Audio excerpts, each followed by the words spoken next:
Hello students, good morning.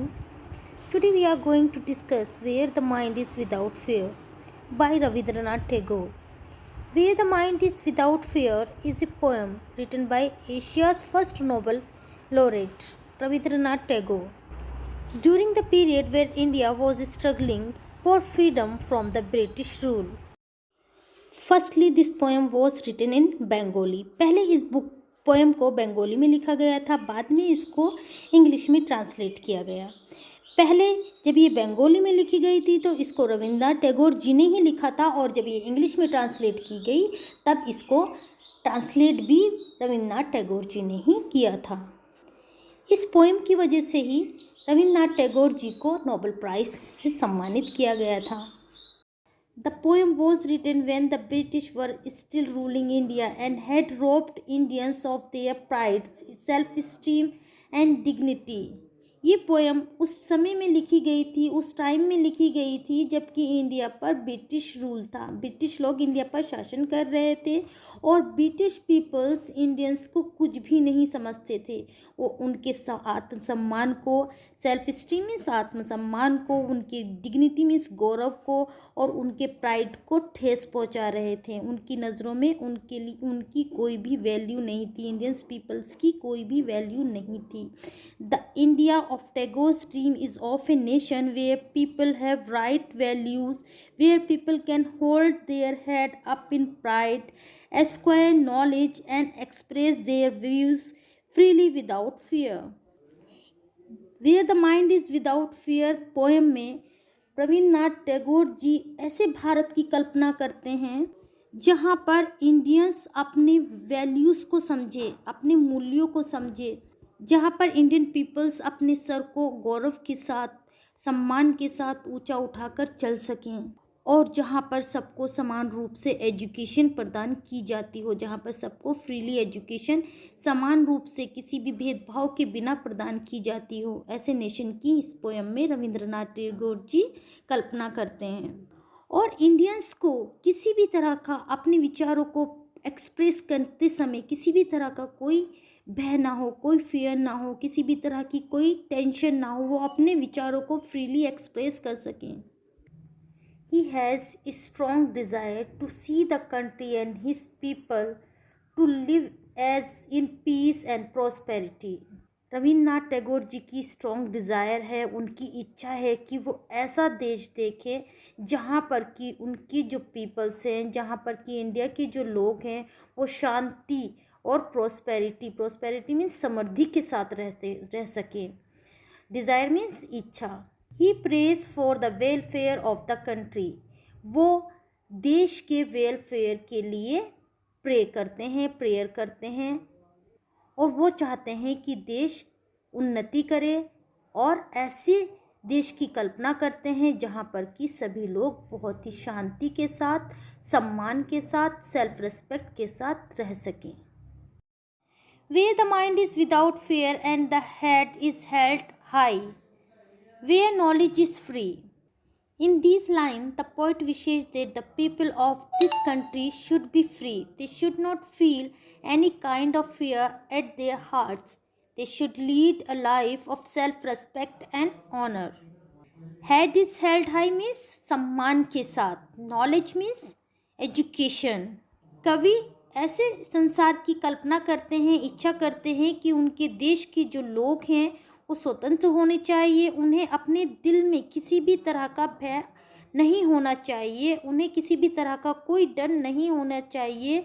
उनका जो pace, उनकी जो गति है, जो उन्हें काम करना चाहिए वो निडर होकर करना चाहिए। उन्हें आत्मसम्मान और स्वाभिमान का जीवन व्यतीत करना चाहिए। ये किसकी कल्पना है? रविंद्रनाथ टैगोर जी की। जब उनका देश आज़ाद हो जाए तो वो कैसा होना चाहिए? वो बिल्कुल भयमुक्त होना चाहिए, यानी कि फ्री ऑफ फियर होना चाहिए। Where the world has not been broken up into fragments, broken up means टूटना, फ्रेगमेंट मीन्स टुकड़ों में, by narrow domestic walls. Narrow means संकीर्ण, डोमेस्टिक वॉल्स मीन्स जाति, धर्म व रंग भाषा की दीवारें, यानी कि भेदभाव। Poet wishes that everyone must be free from any bondage of religion, caste, and language in getting knowledge. The society of his country should not be divided in small groups of caste, religion, and language. कवि कल्पना करते हैं, कहते हैं कि प्रत्येक को धर्म, जाति और भाषा के बंधन को प्राप्त करने की स्वतंत्रता होनी चाहिए। उनके देश का समाज धर्म और जाति और भाषा के छोटे छोटे वर्गों में बटा हुआ नहीं होना चाहिए। उनका जो देश है वो कैसा होना चाहिए, एकजुट होना चाहिए। वो छोटी छोटी नैरो डोमेस्टिक वॉल्स में बटा हुआ नहीं होना चाहिए। संकीर्ण विचार उसके अंदर नहीं आने चाहिए। Where words come out from the depth of truth, where tireless striving stretches its arms towards perfection. Now poet wishes that in the free India people should speak the truth. They should make untiring efforts in order to attain perfection. कवि कहते हैं कि स्वतंत्र भारत के लोग सत्य बोलने वाले, ट्रुथ को एक्सप्रेस करने वाले होने चाहिए। वे उत्कृष्टता प्राप्त करने के लिए लगातार अथक प्रयास करते रहें, यानी कि बिना थके वो लगातार अपनी स्वतंत्रता को प्राप्त करने के लिए, उत्कृष्टता को प्राप्त करने के लिए, परफेक्शन को प्राप्त करने के लिए लगे रहें। वो किसी भी बात से घबराएं नहीं, डरे नहीं और लगातार अपनी उन्नति को प्राप्त करने के लिए प्रयास करते रहें। Where the clear stream of reason has not lost its way into the dairy deserts sand of dead habits. Further, the poet said that they should not be slaves of outworn habits and custom and superstitions, because these are like a dull deserts in which the clear stream of reasons loses its way.